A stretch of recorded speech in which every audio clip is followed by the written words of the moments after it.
Happened again last week. I was walking through the store and there's this younger child absolutely throwing a fit, just tearing the store apart. Really angry because mom is not getting them or doing what they want. And of course, mom embarrassed, which we understand, trying to reason with their child. And we've all been there. The reality is our children aren't always angels, in spite of what some moms think. They're not always angels.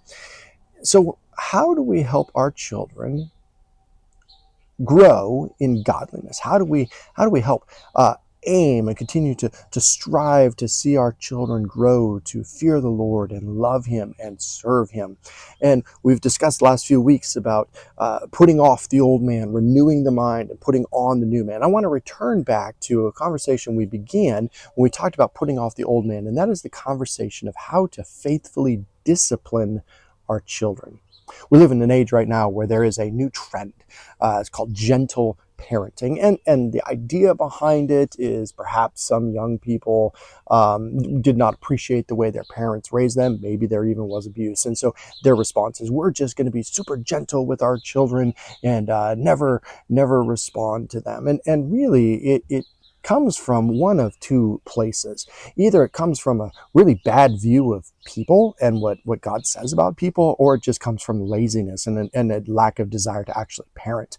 And the reality is, I think often it comes from a bad view of people. The reality is, we have to discipline our children because our children are not basically good. Our children have hearts that are corrupt. Psalm 51 verse 5 says, "Behold, I was brought forth in iniquity. In sin did my mother conceive me." The reality is, the psalmist is not saying that he's a result of sin. The psalmist is saying, from the moment of conception, from the moment of birth, he was a sinner. He did wrong. We all have this corrupt sin nature that we have inherited from our fathers, that we have received from Adam. Psalm 58 verse 3, "The wicked are estranged from the womb. They go astray, speaking lies." Proverbs 22 verse 15 tells us, "Folly is bound up in the heart of a child. The rod of discipline drives it far from him." So Jeremiah 17:9, "The heart is deceitful above all things and desperately sick. Who can understand it?" The reality is, your child needs you to discipline them. He needs you to discipline them so that they can learn to be disciplined people. People who are self-disciplined. What are we talking about when we talk about discipline? Well, discipline is the practice of training people to obey rules or code of behaviors using punishment for correction and obedience. And the goal is for them to have controlled behavior resulting from discipline, that they learn how to control and be people who are wise.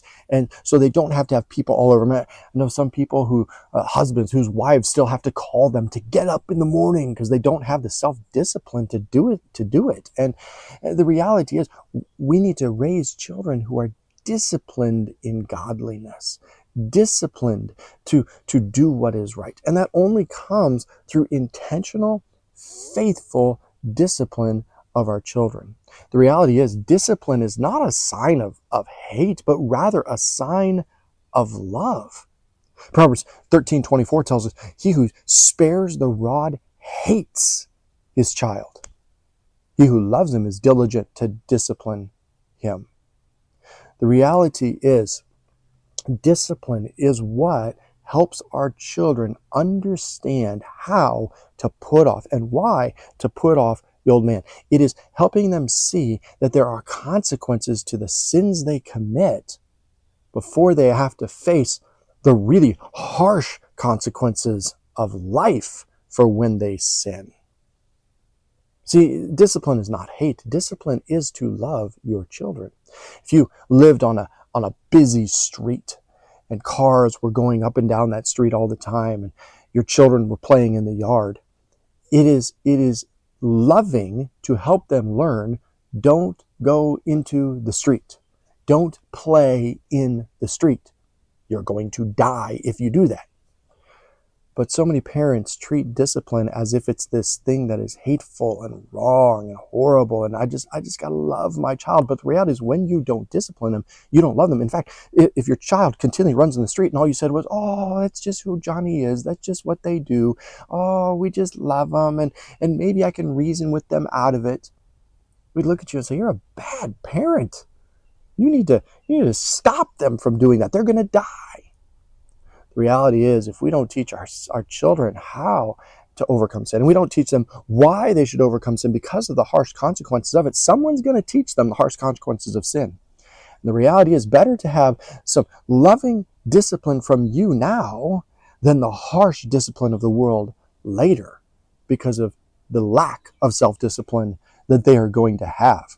The reality is, Proverbs 29 verse 17 says, "Discipline your son and he will give you rest. He will give you delight to your heart."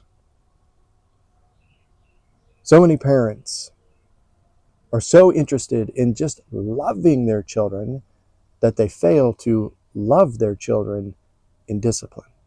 Now, as we talk about this, let's address kind of an elephant in the room. We are not talking about abusing your children. Sadly, some were disciplined in anger. Some were disciplined out of just a mean streak, and that's sin as well. We're not talking about abusing your children. Rather, we're talking about a tender, firm shepherding of your children towards Christ-likeness.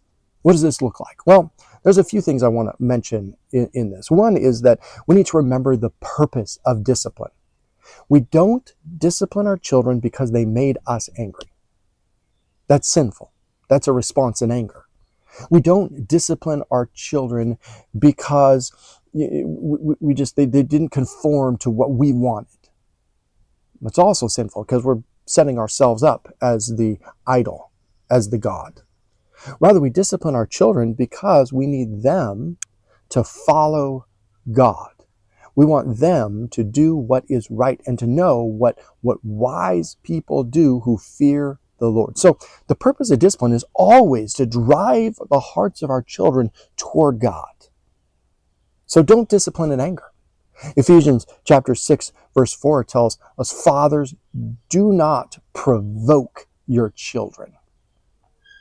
Don't make them angry through your sin, but rather raise them in the nurture and admonition of the Lord. So never, ever, ever discipline in anger. Often with my boys growing up, what this meant was when they did something, I would tell them, "Okay, you need to go to your room and you're going to sit there, not so much so they can think about what they did, but so that I could get control of my heart, so that I could try to not respond in anger." And sadly, like all parents, I've responded in anger to my boys many times. And the result is, as a parent, when that happens, you need to go seek forgiveness yourself.